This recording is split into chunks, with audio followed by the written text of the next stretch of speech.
اور حسین انداز کے ساتھ قرآن پاک کی صدا کو بلند کیا ہے۔ حضرت ذیوقار قرآن ایک ایسی عظیم کتاب ہے جو بندہ قاری قرآن کی صدا کو بلند کرتا ہے تو توجہ فرمائیے گا، بہت بڑی بات ہے۔ جہاں جہاں تک قرآن پاک کی صدا پہنچتی ہے وہاں وہاں رحمتوں کا نزول ہوتا ہے، اور جو بندہ بھی اس کو دل کے کانوں سے سماعت کرتا ہے، دل لگا کے سنتا ہے، اللہ تعالیٰ اس کے اوپر بھی رحمتوں کا نزول فرماتا ہے۔ قرآن ہمیں ہدایت کا راستہ دیتا ہے۔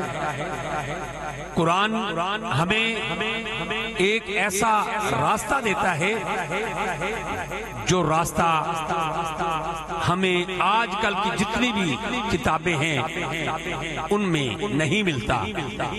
قرآن ایک عظیم کتاب ہے اور ارشاد ربانی ہے، اِنَّا نَحْنُ نَزَّلْنَا الذِّكْرَ وَإِنَّا لَهُ لَحَافِظُونَ، بے شک اس قرآن کو ہم ہی اتارنے والے ہیں اور ہم ہی اس کی حفاظت کرنے والے ہیں۔ جی نیّر صاحب تشریف لائیں۔ تو حضرت ذیوقار قرآن پاک کی اتنے فضائل ہیں، اتنی برکات ہیں، اتنے وظیفے ہیں، ہم نے کبھی قرآن کو سمجھنے کی کوشش ہی نہیں کی، قرآن کا مطالعہ کرنے کی کوشش ہی نہیں کی۔ جو بھی بندہ جس بھی پرابلم میں اپنے آپ کو سمجھتا ہے وہ قرآن پڑھے، پرابلم دور ہو جائے گی۔ پریشانی ہے قرآن پڑھے، پریشانی دور ہو جائے گی۔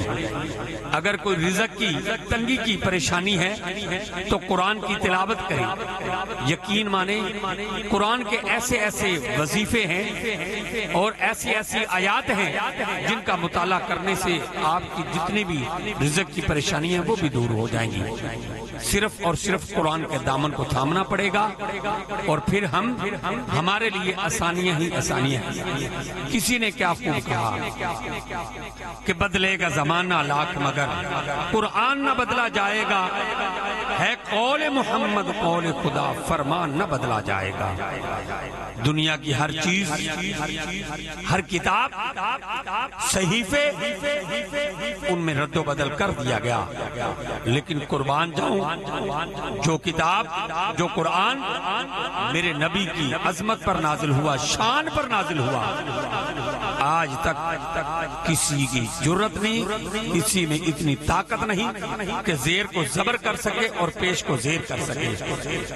حضرت گرامی قدر اس کی حفاظت کا ذمہ احکم الحاکمین نے لیا ہے۔ حضرت ذیوقار میں گزارش کروں گا عبد الرحمن صاحب سے آئیں اور حضور کی عظیم اور کریم بارگاہ میں اپنی حاضری پیش فرمائیں۔